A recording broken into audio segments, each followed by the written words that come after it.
और national security council का बयान आया है, ये मत सोचना ईरान हिल जाएगा, अमेरिका इजराइल को जला देंगे, ये कहा गया है ईरान की तरफ से। नेशनल सिक्योरिटी काउंसिल जो कि ईरान की है उसकी तरफ से अब ये धमकी भरा संदेश दिया गया, ये मत सोचना ईरान हिल जाएगा, अमेरिका और इजराइल को जला देंगे, ये ईरान की तरफ से कहा गया है। ईरान की काउंसिल है नेशनल सिक्योरिटी काउंसिल, उसकी तरफ से यह बयान दिया गया है।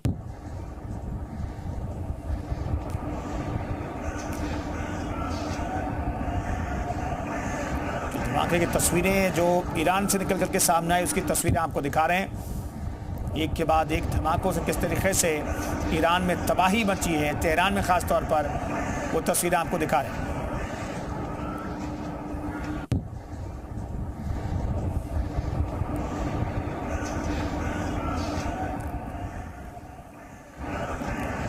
तो हमारे साथ बातचीत करने के लिए मेहमान जुड़ रहे हैं मेजर महमूद अली शाह, रक्षा विशेषज्ञ हैं आप, ब्रिगेडियर विनोद दत्ता जी हमारे साथ रक्षा विशेषज्ञ जुड़ रहे हैं, दोनों का स्वागत है। विनोद सर, ये कहां पर जाकर के ये वॉर रुकेगी, आपको क्या दिखाई दे रहा है, कितना और इंतजार करना पड़ेगा?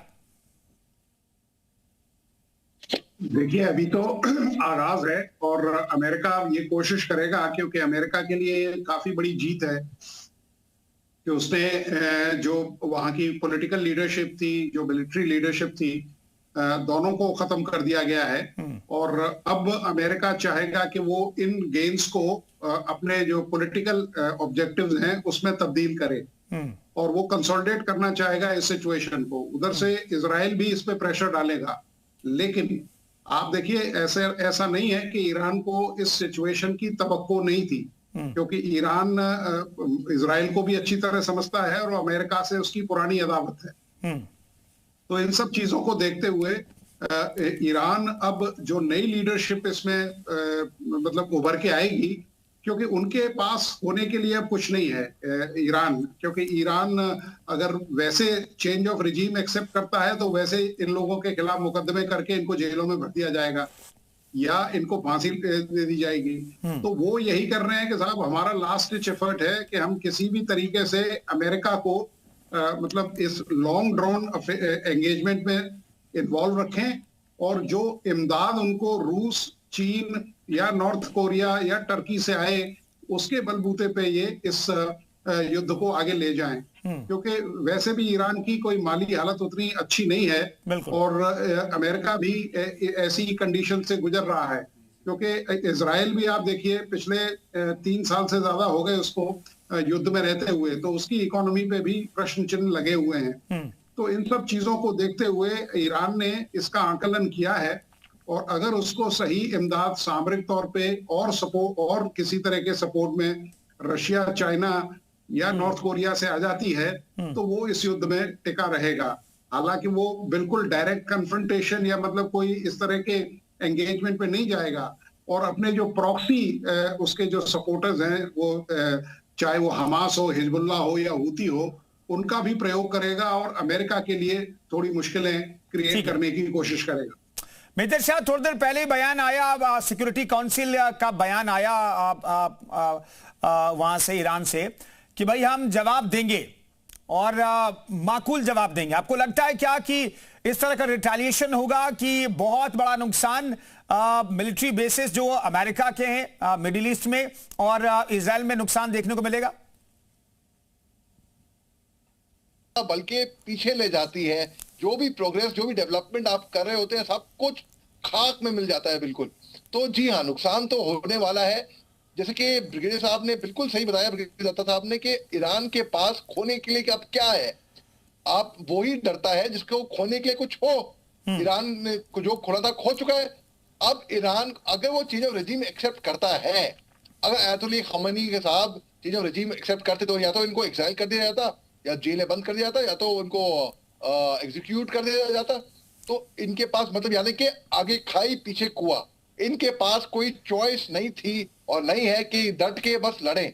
शायद अगर रजीम में रहेंगे, डट के लड़ें और हम तो जाएंगे लेकिन जाने से पहले उनको भी साथ ले जाएंगे। ऐसा ये बेस्ट चॉइस है, ये बेस्ट डील बची है ईरान के लिए। तो ईरान के पास वो दमखम नहीं है, वो रिसोर्सेज नहीं है, वो स्टेमिना नहीं है कि वो लड़े। और आगे जाकर सामना करे अमेरिका और इजराइल का, लेकिन उसके बावजूद भी लड़ेगा और वो मरते दम तक लड़ेगा।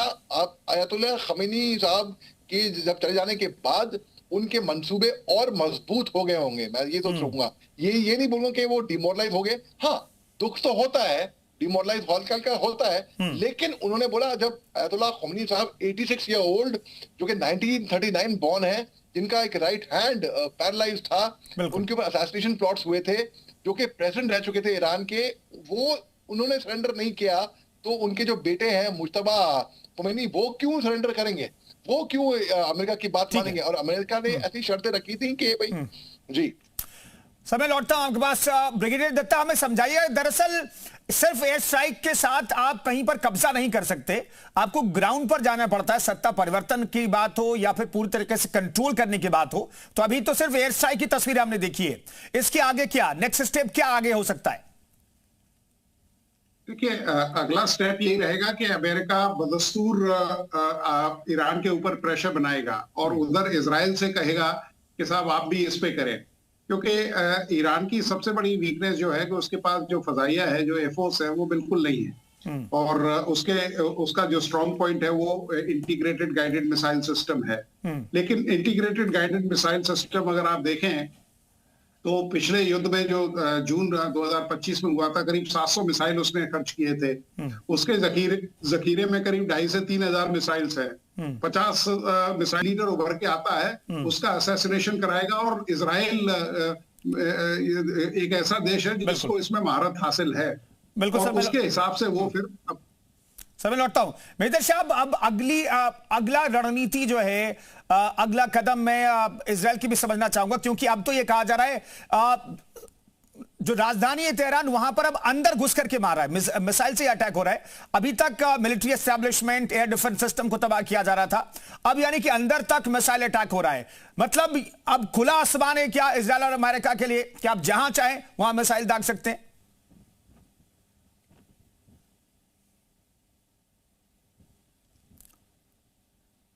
मेजर शाह, आपसे ये सवाल है।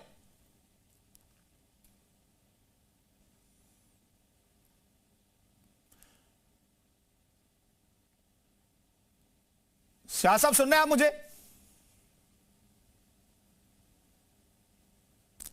आपकी आवाज नहीं मिल रही मेजर शाह, अनम्यूट कीजिएगा प्लीज।